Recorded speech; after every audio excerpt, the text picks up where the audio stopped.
Then pag pinagbuksan tayo, saka tayo papasok. Ganun din ang Panginoon natin.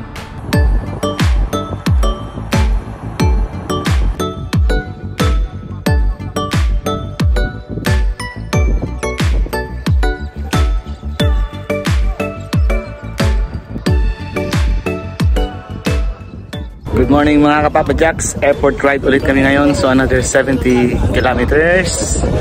So magmamahiwagang tanong ulit tayo dahil nandito ulit ang Papa Jacks.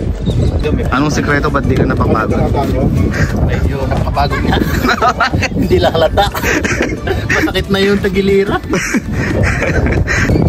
Boss Richie, anong sekreto ba't di ka napapagod? Saging. Ikaw bro? Ako palaging pagod. Palaging pagod? Di lang halata? Oo, di lang halata.